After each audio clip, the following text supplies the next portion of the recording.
उस टाइम मेरे को ये भी नहीं पता था कि ये फूड सेफ्टी ऑफिसर्स क्या होते हैं, क्या इनकी एलिजिबिलिटी होती है, और क्या इनके काम वगैरह होते हैं। तो मेरे को ये फील हुआ कि हाँ ये बेस्ट है एग्रीकल्चर का। तो यूँ मानो तो मेरे को ये भी नहीं पता था। फूड टेक और जो फूड माइक्रोबायोलॉजी वाला पार्ट है वो कैसे तैयार किया। तो नेगेटिव जो होती है उसको रोकना विद्यार्थी के लिए मुश्किल होती है क्योंकि रोक नहीं पाता। तो आपके हिसाब से वहाँ क्या रणनीति ऐसी हो सकती है कि विद्यार्थी नेगेटिव को कम कर सकता है? सर जब आप पेपर सोल्व करते हैं तो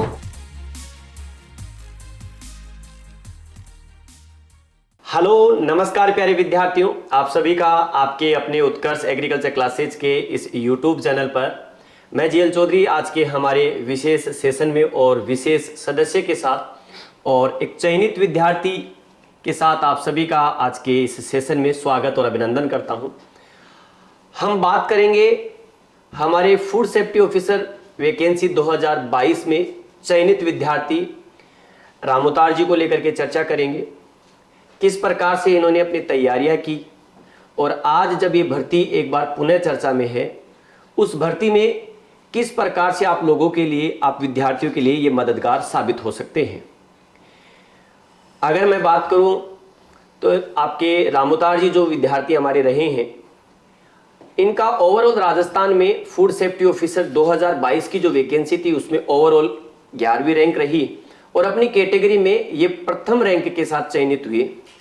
किस प्रकार से इन्होंने तैयारी की, तैयारी से पहले किस प्रकार इन्होंने संघर्ष देखा, अपने जीवन के पूरे पड़ाव को लेकर के आपके साथ चर्चा करेंगे। कई बार विद्यार्थी डिमोटिवेट होते हैं, पढ़ते पढ़ते भी अपने रास्ते से भटकते हैं। तो उन समस्याओं से या उन मुसीबतों में एक विद्यार्थी किस प्रकार से उनको फेस कर सकता है। आज के इस डिजिटल युग में क्या डिजिटल क्रांति विद्यार्थी की सफलता का एक दूसरा पर्याय बन चुका है, उस पर भी हम चर्चा करेंगे। और हम इस सेशन के माध्यम से आपको वो सब चीज़ें बताएंगे, वो सब चीज़ें हम जानने की कोशिश करेंगे जो एक विद्यार्थी ने फेस किया आपके साथ। देखिएगा, मैं थोड़ा सा आप लोगों को परिचय करवा दूं फूड सेफ्टी ऑफिसर 2022 की वैकेंसी को लेकर के। अक्टूबर 2022 में इसका नोटिफिकेशन आता है और 2023 में इसका एग्ज़ाम होता है और एग्ज़ाम के बाद 2024 में 10 जून 2024 को अंतिम परिणाम भी आता है।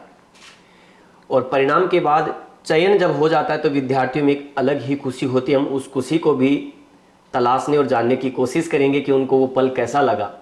तो आज के इस जर्नी को हम आगे बढ़ाते हैं हमारे चयनित विद्यार्थी की जुबानी। सबसे पहले हम इनका परिचय जान लेते हैं और इनके बारे में थोड़ा सा हम परिचय के साथ साथ कैसा रहा जीवन उस पर भी चर्चा करते हैं। रामतार जी, सबसे पहले तो आपका उत्कर्ष एग्रीकल्चर के इस प्लेटफॉर्म पर और पूरे उत्कर्ष परिवार की ओर से और जो इस समय हमारे वीडियो को देख रहे हैं उन सभी प्यारे विद्यार्थियों की ओर से आपका बहुत बहुत स्वागत और अभिनंदन कि आपने अपना इस व्यस्ततम समय में से इतना समय निकाला और हमारे साथ आए। निश्चित रूप से आज आपके द्वारा जो भी वर्ड्स, जो भी कुछ बोला जाएगा वो कहीं ना कहीं आने वाले विद्यार्थियों के लिए एक मील का जो पत्थर है वो साबित होगा। तो सबसे पहले आज के इस सेशन को शुरू करें तो आप अपना पूरे परिचय, कहाँ से हैं, क्या आपका नाम है, आपका एजुकेशन बैकग्राउंड क्या रहा, तो उसके साथ शुरू करते हैं। नमस्कार सर, मेरा नाम डॉक्टर राम अवतार है और मैं यहाँ पर कानोता बस्ती का रहने वाला हूँ। सबसे पहले तो सर आपको और पूरी उत्कर्ष फैमिली को बहुत बहुत धन्यवाद जो मुझे यहाँ इस मंच पे बोलने का मौका दिया गया। मेरा एजुकेशन बैकग्राउंड सर, मैं वेटनरी साइंस से हूँ और मैंने वेटनरी साइंस की जो ग्रेजुएशन VBS एंड DH जो करी है वो PV Narasimha Rao Telangana veterinary university Hyderabad से करी है। जब रिक्रूटमेंट अक्टूबर 2022 में आया था तब मैं फाइनल ईयर में था। उस टाइम मैंने इसका रिक्रूटमेंट देखा और देख के मेरे को पता चला कि इसमें वेटनरी वाले भी एलिजिबल थे। उस टाइम मेरे को ये भी नहीं पता था कि ये फूड सेफ्टी ऑफिसर्स क्या होते हैं, क्या इनकी एलिजिबिलिटी होती है और क्या इनके काम वगैरह होते हैं। तो मैंने फिर RPSC की साइट पर जाके देखा तो मैंने देखा कि वहाँ पर RPSC में 2019 में भी एक पेपर हो रखा है। तो मैंने RPSC का 2019 का पेपर देखा और उसका सिलेबस देखा। सिलेबस देख के मेरे को, सिलेबस और पेपर दोनों को देख के मेरे को लगा कि ये पेपर तू कर तो सकता है। पेपर देखने के बाद मैंने एक रणनीति बनाई कि इसको कैसे करें, कैसे नहीं करें। तो मैंने 2022 में नवंबर में मैंने बहुत सारे इंस्टीट्यूट्स भी देखे थे कि मेरे को कोई ऐसा प्लेटफॉर्म मिल जाए जिससे मैं एक अच्छी तैयारी कर सकूं। तो उस टाइम पे मेरा नवंबर मंथ पूरा ऐसे निकल गया, कोई अच्छा इंस्टीट्यूट्स भी नहीं मिला और खुद की रणनीति भी नहीं बन पाई कि सेल्फ स्टडी भी करूं तो कैसे करूं, और ना कोई अच्छा इंस्टीट्यूट भी नहीं मिल रहा था। 2022 में दिसंबर एंड के आसपास उत्कर्ष इंस्टीट्यूट ने से एक फसाई के नाम से एक क्लास डाली थी। उस क्लास को देख के मेरे को लगा कि हाँ, यहाँ पर एक अच्छा मीडियम मेरे को मिल जाएगा। तब जाके सर मैंने वहाँ पर उसका परचेज़ किया और कोर्स परचेज़ करने के बाद मैंने मेरी पढ़ाई स्टार्ट करी। लेकिन सर मैंने कॉलेज में था तो वहाँ पर कॉलेज में क्लासेस भी होती थी, सुबह से लेकर शाम तक क्लासेस होती थी, तो मैं कॉलेज को भी टाइम देता था और ये क्लासेस भी लेता था, लेकिन इतना नहीं पढ़ पाया क्योंकि 4-5 घंटे ही मैं वहाँ निकाल पाता था मैं। तो जिस समय आपका कॉलेज चल रहा था और लास्ट ईयर में थे आपका, उसी समय आपका ये नोटिफिकेशन आया। हाँ सर। तो हम नोटिफिकेशन के बारे में भी चर्चा करेंगे, लेकिन उससे पहले थोड़ा सा आपके बारे में और जानना चाहूंगा ताकि विद्यार्थी बहुत अच्छे से इस चीज को समझ सके। आपका 10th का एजुकेशन कहाँ से हुआ? मेरा सर कानोता गवर्नमेंट स्कूल से हुआ 10th क्लास। उसके बाद 12th? यह पंचवटी सर्किल आदर्श नगर से हुआ, गवर्नमेंट स्कूल से। अच्छा, 12th भी गवर्नमेंट? हाँ सर। तो 12th में आपका स्ट्रीम क्या रहा? मेरा बायोलॉजी था सर। तो बायोलॉजी के बाद एफएसओ, तो आपके पास तो नीट का एक विकल्प था, नीट की तैयारी की आपने? हाँ सर, मैंने नीट की तैयारी करी है सर। तो नीट में कितनी कोशिश की आपने? मैंने सर 2 अटेम्प्ट दिए थे। 2 अटेम्प्ट के बाद में क्या, परिवार की स्थिति थी नहीं कि मैं तीसरा अटेम्प्ट भी दे सकूं। दूसरे अटेम्प्ट में मेरे को वेटनरी मिला था हैदराबाद से, तो मैं सर VVSC एंड DH करने के लिए हैदराबाद चला गया था। तो उस समय नीट के माध्यम से आपके लिए? हाँ सर, ये अलॉटमेंट? मैं नीट के थ्रू BCI में गया था। अच्छा, तो जब आपके नोटिफिकेशन आया अक्टूबर में, उस समय आप फाइनली थे, तो जब नोटिफिकेशन आया तो नोटिफिकेशन आते मन में पहली बार फीलिंग क्या होती है कि विद्यार्थी नोटिफिकेशन आता है तो उस पर इतना ध्यान नहीं देता है। एग्जैक्टली विद्यार्थी आज के समय में ध्यान तब देता है जब उसकी या तो नोटिफिकेशन की लास्ट डेट चल रही होती है, उस समय वो भागता है, देखता है कि क्या मेरी क्वालिफिकेशन है या नहीं है। तो नोटिफिकेशन के बाद आपकी पहली प्रतिक्रिया या पहले मन में क्या सवाल रहा होगा? सर जब मैं पहले तो जब फाइनल ईयर में था तब भी मेरे को पता चल गया था कि अभी 2-4-5 महीने बाद में अपनी डिग्री हो जाएगी, लेकिन स्टेट में कोई भी गवर्नमेंट वैकेंसी नहीं है क्योंकि हाल ही में पोस्टिंग दी गई थी। तो मेरे को इतना तो पता था कि गवर्नमेंट वैकेंसी 4-5 साल बाद में आएगी। तो दिमाग में ये चल रहा था कहीं ना कहीं कि गवर्नमेंट सर्विस कैसे लगेगी, अपनी डिग्री भी होने वाली है। लेकिन नसीब मेरा अच्छा था कि उस टाइम पे जब ये भर्ती आ गई थी, अक्टूबर 2022 में भर्ती आई थी, मेरी डिग्री फरवरी 2023 में कंप्लीट हुई थी। जब ये भर्ती आई तो मैंने देखा कि इसमें वेटनरी वाले एलिजिबल हैं, वेटनरी वाले एलिजिबल है। तो मैंने क्या RPSC की साइट पे जाके चेक किया। चेक करने पे मैं देखा कि वहाँ पर 2019 का एक पेपर हो रखा है। तो मैंने पेपर और सिलेबस दोनों को देखा। तो देखने पर मेरे को फील हुआ कि काफ़ी हद तक सिलेबस अपना मिला जुला हुआ ही है, अपन चाहें तो इसको कर सकते हैं। तो फिर मैंने एक पेपर निकाल के जेरोक्स फोटो को भी बाहर निकाल ली, पेपर भी निकाल लिया, सिलेबस भी निकाल लिया और 10-15 दिन कंटिन्यू में देखता रहा कि कैसे पढ़ना है इसको, कैसे नहीं पढ़ना है इसको। तो फिर नवंबर मंथ में मैंने एक रणनीति बनाई कि इस सिलेबस को कैसे कंप्लीट किया जाए, क्योंकि सिलेबस तो पूरा मिलता जुलता हुआ था, कहीं न कहीं नीट से भी मिला हुआ था, डिग्री से भी मिला हुआ था। लेकिन अगर एक प्रॉपर मेरे को चैनल्स मिल जाए तो मैं उसको बेटर तरीके से कर पाऊँगा। मैंने नवंबर में 1-2 इंस्टीट्यूट्स भी देखे, लेकिन उनका जो पढ़ाने का जो तरीका था अकॉर्डिंग टू सिलेबस नहीं बैठ रहा था मेरे हिसाब से। फिर दिसंबर मंथ में उत्कर्ष से ही एक क्लास यूट्यूब पे डाली गई थी। मैंने 1-2 क्लास इनकी देखी तो मेरे को ये फील हुआ कि हाँ ये बेस्ट है। मैंने इसको अगर अपन इसको ज्वाइन कर लेंगे तो शायद मेरे हिसाब से मटेरियल पूरा अच्छा तैयार हो जाएगा। फिर दिसंबर एंड में सर मैंने ये उत्कर्ष का कोर्स परचेज किया और अकॉर्डिंग टू क्लासेस मैंने इसका नोट्स बनाए और प्रीवियस ईयर पेपर को देखते हुए, सिलेबस को देखते हुए। तो आपने जब हमने अक्टूबर में नोटिफिकेशन आया उसके बाद जब हमने कुछ क्लासेज यूट्यूब पर हमने जब पब्लिश की तो आपने यूट्यूब के माध्यम से वो क्लासेज देखी। हाँ सर। और आपने उन क्लासेज के माध्यम से ये जज किया कि यहाँ से मुझे एक अच्छी क्वालिटी और एक अच्छी क्वांटिटी में, जिसको कह सकते हैं बेहतर मैट्रिक्स एग्जाम के लिए जी मिल सर, सकता। जी सर। जब आपके पास विज्ञप्ति आ चुकी, आपने एक कोचिंग को अपनी सफलता के लिए चूज कर लिया कि आने वाला जो समय है मैं इस कोचिंग को या इस कोचिंग में जो पढ़ाने वाली जो फैकल्टीज है उनके माध्यम से मैं आगे आने वाली जो जर्नी है वो तय करूंगा। मैं पूछना ये चाह रहा हूं आपको कि जिस समय आपने कोचिंग जो है ज्वाइन किया उससे लेकर के आपके 2023 जब जून में इसका एग्जाम हुआ, उस बीच में सिलेबस को आपने, क्योंकि सिलेबस कोई छोटा सिलेबस नहीं है, अगर मैं फूड सेफ्टी ऑफिसर का सिलेबस अगर मैं विद्यार्थियों को बताऊं तो मेजर इसमें 8 यूनिट्स है। ये यूनिट्स देखने में 8 लगती है, लेकिन प्रत्येक यूनिट अपने आप में एक अथाह समुद्र है, जहां आज राजस्थान का चाहे करंट अफेयर्स हो, भारत के करंट अफेयर्स की बात करें, वर्ल्ड का करंट अफेयर्स भी इसमें देखने को मिल रहा है। और साथ में कुछ ऐसे इंस्टीट्यूट्स भी इसमें दिए हुए हैं जिनको हमें पढ़ना होता है। राजस्थान का जीके अपने आप में अथाह है। तो क्या आपने इस समय एक रणनीति बनाई कि मुझे इस प्रकार से तैयारी करनी चाहिए? किस प्रकार से आपने जो टीचर्स ने जो पढ़ाया उस पर आपने, क्योंकि देखिएगा पढ़ाते सब है, लेकिन टीचर पर एक ट्रस्ट करना कि जो ये पढ़ा रहे हैं क्या उसमें मेरा चयन होगा कि नहीं होगा, क्या ये जो पढ़ा रहे हैं वो आएगा कि नहीं आएगा। देखो विद्यार्थी के मन में चयन जो सवाल होता है वो निश्चित रूप से होता है, और होना भी चाहिए। एक सवाल लाजमी है कि जो फैकल्टी पढ़ा रही है उसके द्वारा जो पढ़ाया हुआ है उसमें से कितने सवाल आएंगे, या ये जो पढ़ा रहे हो क्या सिलेबस समय पर पूरा हो पाएगा। तो कई मन में सवाल ऊपर की स्थिति रहती है। तो उस समय आपके एग्जाम से पहले क्या क्या ये चीजें आपने फेस की, कैसा लगा?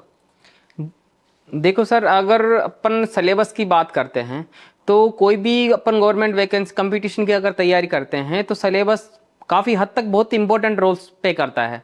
सारा खेल सिलेबस का ही होता है। अगर जिस बंदे को अगर सिलेबस पूरा टू द पॉइंट्स याद है, अकॉर्डिंग टू सिलेबस अगर मटेरियल उसने बनाया है, तो ज़्यादा मुश्किल नहीं होगा उसके लिए कोई भी एग्ज़ाम क्रैक करने के लिए। तो मैंने इसका अगर सिलेबस की बात करते हैं तो इसका सिलेबस में टोटल 11 यूनिट्स है। उसमें से 3 यूनिट्स जीके की है।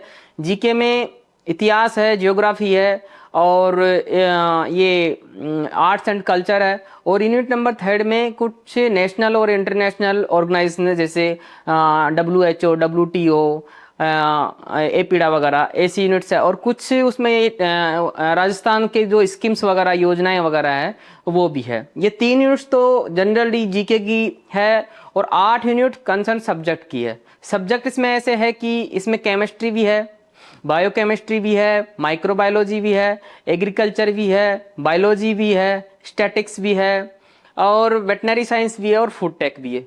सारे ही यूनिट्स बहुत बड़ी है अगर कंटेंट अच्छे से नहीं बना तो आपका ये जो सिलेबस, इतना बड़ा सिलेबस है, सिलेबस को पूरा करवाना, मुझे भी खुद को अच्छे से पता है कि सिलेबस को पूरा करवाना भी एक बड़ी चुनौती रहती है, क्योंकि सिलेबस काफ़ी लेंदी है।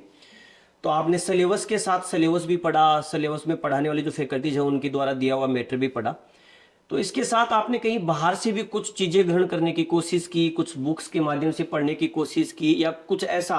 क्योंकि मुझे पता है कि आप जैसे बायो स्ट्रीम से हैं तो आपको 2 सब्जेक्ट्स काफ़ी इजी रही होंगी, क्योंकि बायोलॉजी और केमिस्ट्री, जब आपने नीट जैसा एग्जाम प्रिपरेशंस किया है तो आपका बायो और केमिस्ट्री तो काफ़ी स्ट्रॉन्ग रहा होगा। और एनिमल हस्बेंड्री आपने अपने जो ग्रेजुएशन का जो लेवल है नीट के बाद आपने वहाँ पर किया होगा। लेकिन कुछ सब्जेक्ट्स ऐसे हैं जो आपने, मुझे नहीं लगता कि आपने कभी देखा होगा। मैं एक मेरे ही सब्जेक्ट की बात कर लूँ, जैसे एग्रीकल्चर, तो मुझे कहीं दूर दूर तक भी ऐसा नहीं लगता है कि आपने एग्रीकल्चर को कभी देखा होगा। और एग्रीकल्चर में 3 सब्जेक्ट थे, एनिमल हस्बेंड्री भी था। एनिमल हस्बेंड्री को अगर छोड़ भी दिया जाए तो एग्रोनॉमी था, हॉर्टिकल्चर था, इसके साथ में जैसे फूड टेक्नोलॉजी थी, इसके साथ फूड माइक्रोबायोलॉजी जैसे विषय भी रहा। तो इन विषय को लेकर के आपकी क्या रणनीति रही? सर टोटल यूनिट्स में 8 थी, उसमें से 6 यूनिट तो मैंने कहीं ना कहीं नीट में या फिर डिग्री में पढ़ रखी थी, लेकिन 2 यूनिट ऐसी थी जिसमें से एक एग्रीकल्चर और एक फूड टेक।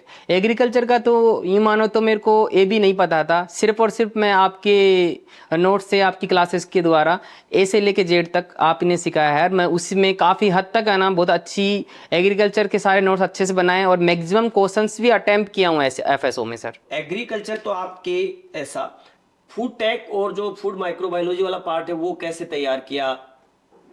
फूड माइक्रोबायोलॉजी पहले सर, केमिस्ट्री हो चाहे बायोलॉजी हो चाहे माइक्रोबायोलॉजी हो, ये यूनिट्स मैंने नीट में और डिग्री में कहीं ना कहीं पढ़ रखी थी। लेकिन इसका मतलब ये नहीं कि पढ़ रखी है तो क्वेश्चंस हो जाएंगे। मैं फिर भी ये चाह रहा था कि एक प्रॉपर चैनल मिल जाए मेरे को, एक प्रॉपर मटेरियल मिल जाए तो मैं ज़्यादा बेटर कर पाऊंगा। तो मैंने केमिस्ट्री के, बायोलॉजी के या फिर फूड माइक्रोबायोलॉजी के, इनके सबके नोट्स आप ही के द्वारा जो मटेरियल कंटेंट करवाया गया था, तैयार करवाया गया था, मैंने वो किया था। उसके अलावा सर मेरे पास एक छोटी सी बुक थी, उसमें एफएसओ के अदर स्टेट्स के अपने स्टेट्स के 16-17 पेपर थे।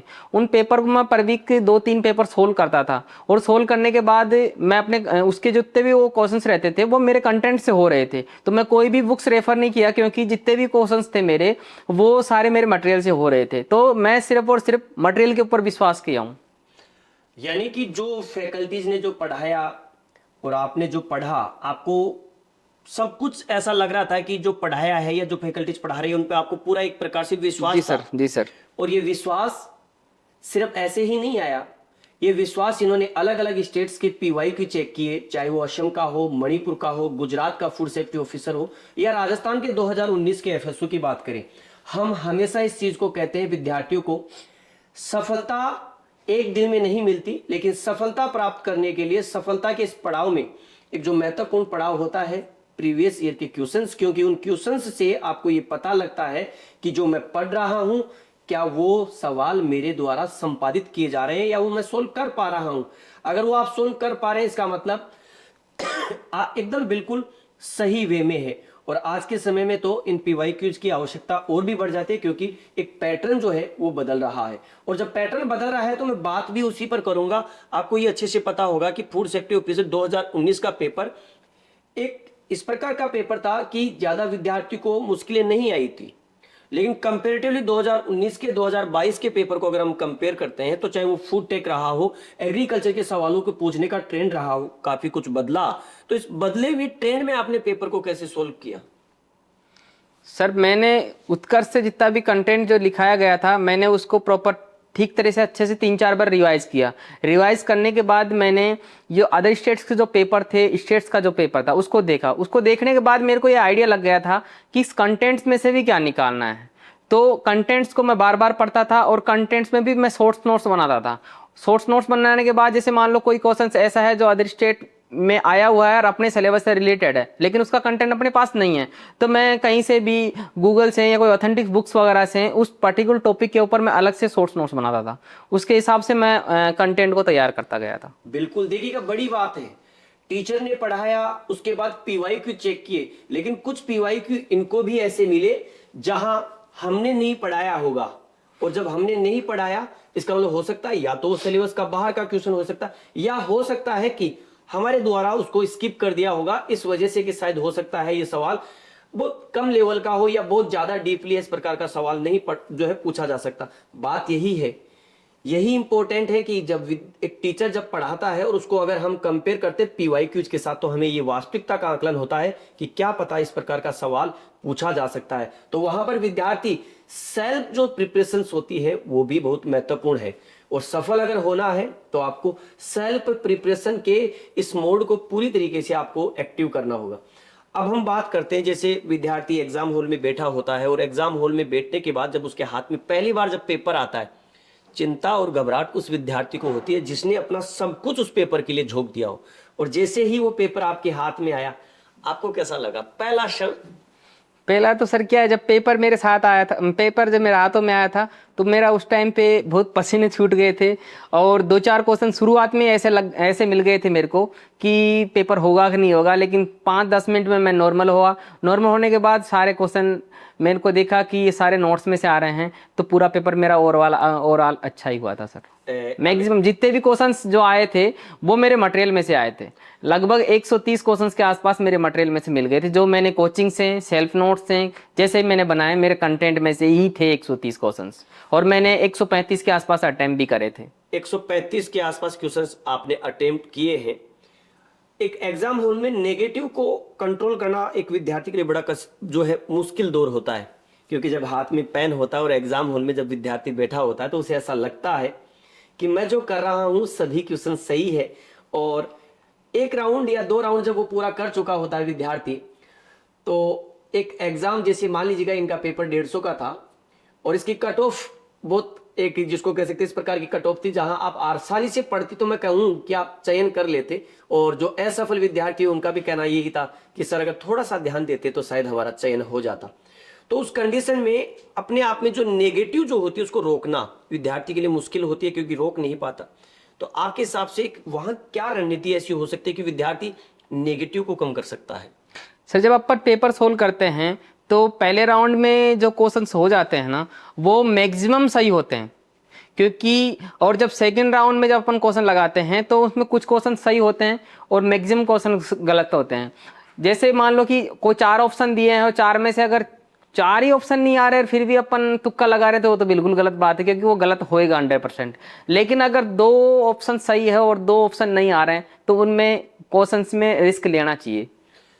जब आपका एग्जाम हो चुका था और एग्जाम कंप्लीट होने के बाद जिस विद्यार्थी का चयन होना होता है उस विद्यार्थी को एग्जाम हॉल में ही ये पता लग जाता है कि मैं कहाँ कितना पानी में हूं। तो क्या आपको ऐसा लगा कि एग्जाम हॉल से जब आप बाहर निकले तो एक मन पे एक फेस पर एक अलग सी खुशी का माहौल कि हाँ आज जो पेपर दे करके आया हूं मुझे लगता है कि चयन हो जाएगा?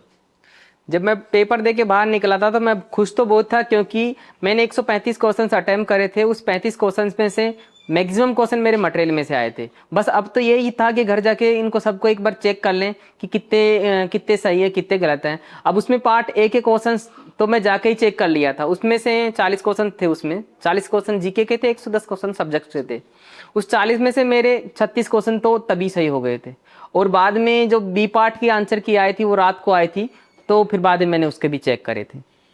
अब जब आप घर पहुंचे आपने पेपर चेक कर लिया, अभी जैसे मैं इस समय अगर बात करूं तो एग्रीकल्चर सुपरवाइजर का एग्जाम हो चुका, अभी कुछ दिनों में उसका परिणाम आने वाला है। परिणाम से पहले विद्यार्थियों के हमारे पास चाहे मैसेज हो या कॉल हो या यूट्यूब हो या कभी भी चाहे हमारी खुद की व्यक्तिगत प्लेटफॉर्म हो या जैसे डिजिटल प्लेटफॉर्म, लगातार सवाल, सर रिजल्ट कब आएगा, सर रिजल्ट कब आएगा। तो आपके भी मन में एक वो चीज़ तो रही होगी, रिजल्ट कब आएगा? हाँ सर मैं एग्ज़ाम जैसे दे के आया था तो मैंने सर से शाम को जीएल सर से बात करी थी कि सर मेरे इतने नंबर आ रहे हैं, इतने पे हो जाएगा क्या? तो सर ने बोला था कि आप श्योर आपका हो जाना चाहिए, इससे ज़्यादा कट ऑफ जानी भी नहीं चाहिए। तो फिर रिजल्ट के लिए तो क्या है कि 2-3 महीने इंतज़ार करें। इंतज़ार करने के बाद हमारे इस वैकेंसी में बहुत सारे केसेस वगैरह लग गए, तो रिजल्ट तो फिर बाद में आया नहीं। फिर बाद में इसका रिजल्ट आया था फरवरी 2024 में 2 गुणे डॉक्यूमेंट वेरिफिकेशन का।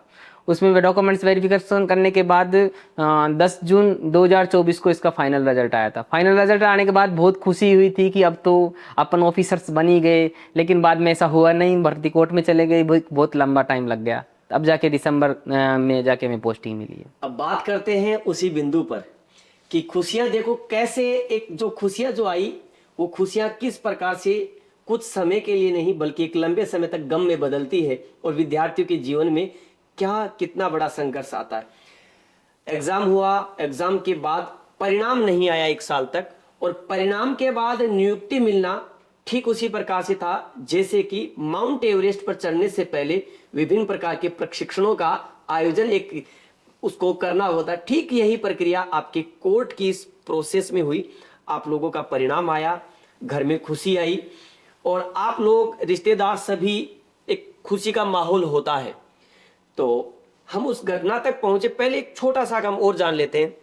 जब परिणाम आया इस फूड सेफ्टी ऑफिसर का, तो पहली बार आपको इस परिणाम का कैसे पता लगा, और जब आपको ये पता लगा कि मेरी रैंक 11वीं है और अपनी कैटेगरी में मेरी पहली रैंक है, तो आपको किस प्रकार से अपना जो विचार या अपनी खुशी किस प्रकार से जाहिर की, या कैसे पता लगा?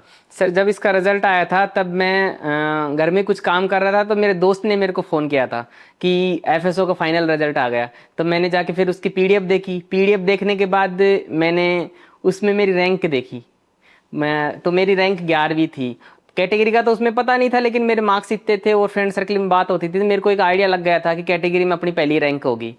तो फिर मैंने रिजल्ट देखने के बाद पिताजी को फ़ोन किया था कि पापा कि मेरा फाइनल रिजल्ट आ गया और मेरी 11वीं रैंक आई है। तो पिताजी भी बहुत खुश हुए थे, मम्मी पापा बहुत खुश हुए थे।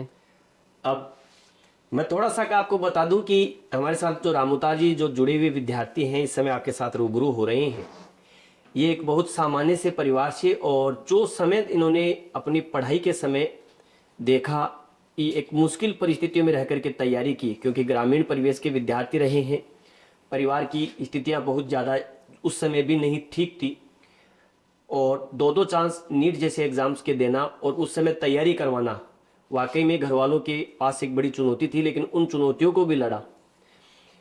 तो माता पिता को जब ये पता लगता है कि हाँ अब हमारे जिसको कह सकते हैं पुत्र को नौकरी प्राप्त हो चुकी है, तो शायद एक विद्यार्थी से ज़्यादा खुशी अपने माता पिता को होती है। लेकिन जब परिणाम के बाद ये भर्ती कोर्ट में चली गई और कोर्ट में बहुत लंबा समय इस प्रक्रिया में रहा, और ये जो समय कोर्ट के बीच का जो आपके पड़ाव में रहा, बहुत मुश्किल दौर रहा। इस मुश्किल दौर में आपने किस प्रकार से अपने घर वालों को समझाया होगा, अपने रिश्तेदारों को समझाया होगा, और आपके साथ जो सवाल जो आ रहे थे उठ करके, उनको आपने किस प्रकार से फेस किया? ये दौर कैसा रहा आपका? सर इसका फाइनल रिजल्ट और हम पोस्टिंग में लगभग 1.5 साल ख़त्म हो गई थी। इस 1.5 साल में शुरू में तो हमें लगा कि 2-3 महीने में पोस्टिंग मिल ही जाएगी, लेकिन जब जैसे जैसे कोर्ट केस का पता लगा कि ये धीरे धीरे मामला फंसता ही जा रहा है, तब मैं भी, मेरे पेरेंट्स भी काफ़ी होपलेस हो गए थे। रिलेटिव्स भी बहुत बार बार पूछते थे कि क्या हुआ, पोस्टिंग नहीं मिली। फ्रेंड सर्कल में भी बहुत सारे फ्रेंड्स पूछते रहते थे कि यार इसका होगा कि नहीं होगा, कहीं भर्ती कैंसिल तो नहीं हो जाएगी। तो मैं फ्रेंड को भी यही बोलता था कि नहीं, ऐसा तो नहीं हो सकता, कैंसिल तो नहीं होगी, पोस्टिंग तो ज़रूर देंगे एक दिन। फिर जाके फाइनली दिसंबर में पोस्टिंग मिली गई। दिसंबर 2025 में नियुक्ति मिली, और नियुक्ति के उपरांत इन्होंने जो फूड सेफ्टी ऑफिसर्स के जो प्रशिक्षण वगैरह जो होते हैं वो पूरे किए, और अभी आप, जहाँ तक मुझे लगता है, शायद प्रशिक्षण की प्रक्रिया भी आपकी जयपुर में ही चल रही होगी। नहीं सर, मैं जो मेरा इसमें क्या है, 40 दिन की ट्रेनिंग रहती है, उसमें 14 दिन की क्लासरूम ट्रेनिंग होती है और 26 दिन की ऑन जॉब ट्रेनिंग रहती है। ऑन जॉब ट्रेनिंग में मेरे को 200 डिस्ट्रिक्ट अलॉट कर रखा था। ट्रेनिंग खत्म हो गई हमारी, लेकिन अब टेम्परेरी रूप से वहीं रखा गया है 200, जब तक कि नोटिफिकेशन होने के बाद पोस्टिंग नहीं मिल जाती। अभी जो है फूड सेफ्टी ऑफिसर 2022 की इस विज्ञप्ति में नोटिफाई होना बाकी है। हाँ, नोटिफिकेशन होना बाकी है, उसके बाद में सर काउंसलिंग होकर हमें पोस्टिंग मिलेगी। मैं आपसे एक सवाल ये पूछना चाहूँगा, सभी विद्यार्थियों के मन में कई बार जैसे तैयारियां करते हैं तो वो एक चयन को लेकर के उनमें मन में एक सवाल सा होता, आपने आखिरकार उत्कर्ष को ही क्यों चुना, और उत्कर्ष पे ही विश्वास करने का ऐसा क्या कारण रहा कि आपने इस तैयारी को एक नया रूप दिया, एक नई आपने जो है तरीके से तैयारी की? तो उत्कर्ष को लेकर के आपका क्या मन में विचार रहा कि उत्कर्ष ही क्यों? क्योंकि बहुत सारे ऐसे इंस्टीट्यूट्स हैं जो कोर्स करवाते हैं, जो पढ़ाते हैं, या यूँ कहें कि ऑफलाइंस भी करो। एफएसओ की ऑफलाइन कोचिंग नहीं थी उस समय, और तो उस समय जो आपके मन में एक जो आया, क्योंकि उत्कर्ष एक बहुत बड़ा नाम है, खैर नाम आपने सुन रखा होगा, लेकिन आखिरकार उत्कर्ष को ही चयन करने का कारण क्या रहा आपका? सर मैंने अभी बताया था, मैंने कम से कम 1 महीना अदर इंस्टीट्यूट्स के नोट्स देखे थे। नोट्स देखने के बाद मेरे को ये फील हुआ था कि ये नोट्स पर्याप्त नहीं है, क्योंकि उनसे अदर स्टेट के और स्टेट्स के पेपर सोल्व नहीं हो रहे थे। तब मैंने एक बार उत्कर्ष की ऑनलाइन क्लास देखी। ऑनलाइन क्लास देखने के बाद मेरे को फील हुआ कि हाँ ये ठीक है, क्योंकि इसके जो कंटेंट था, पढ़ाने का जो तरीका था वो बहुत अच्छा था, और इससे प्रीवियस ईयर के क्वेश्चंस हो रहे थे, और वही इंपॉर्टेंट थे मेरे लिए, क्योंकि मैंने सिलेबस कम, मैंने एमसीक्यू ज़्यादा लगाए हैं, और सिलेबस के अकॉर्डिंग से जितने भी टॉपिक्स हैं वो एमसीक्यू के साथ किए हैं मैंने।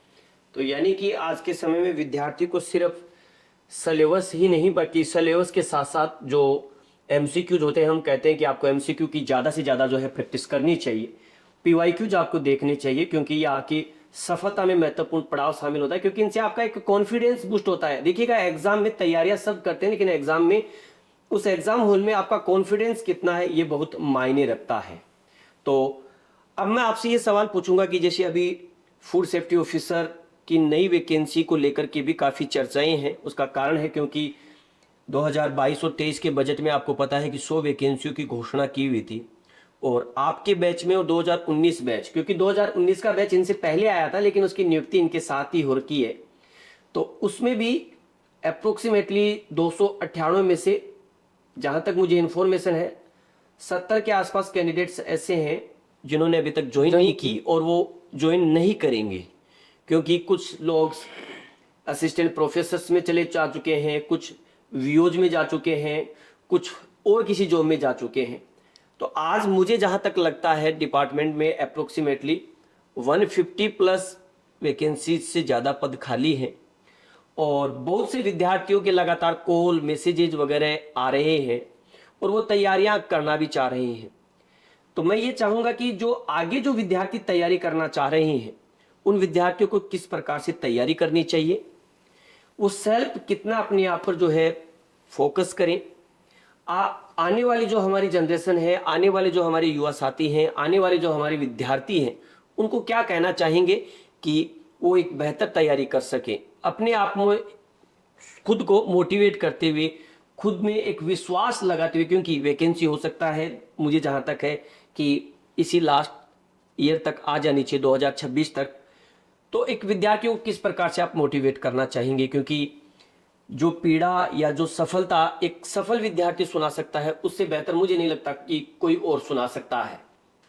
सर पहले तो क्या है कि इस एफएसओ पोस्ट के लिए अलग अलग स्ट्रीम के कैंडिडेट्स एलिजिबल है। कोई पीजी केमिस्ट्री से है, कोई वेटनरी साइंस से है, कोई एग्रीकल्चर से है। तो जो भी अगर तैयारी कर रहा है तो सबसे पहले तो वो ये देखे कि इस 11 यूनिट्स में से, उसमें से 3 तो जीके की है, 8 यूनिट्स में से अपनी कौन कौन सी यूनिट्स अपनी मजबूत है, उन यूनिट्स को अलग कर ले। और बची हुई यूनिट्स के लिए पहले उसका बार बार सिलेबस देखने के बाद उसके प्रीवियस ईयर के पेपर देखो कि कैसे क्वेश्चंस आ रहे हैं, क्या सिलेबस है इसका। उसके बाद सबका तरीका अपना अलग अलग होता है। कोई कोचिंग से करना चाहता है, कोई सेल्फ स्टडी करना चाहता है। अगर वो सेल्फ स्टडी करता है तो ऑथेंटिक बुक से कंटेंट मटेरियल तैयार करो, और अगर कोचिंग से करना चाहता है तो कोचिंग्स को देख लो अच्छे से। अगर कोचिंग्स के नोट्स के अकॉर्डिंग अपने सिलेबस के पॉइंट्स अगर क्लियर हो रहे हैं, एमसीक्यू क्लियर हो रहे हैं, तो दैट्स ओके।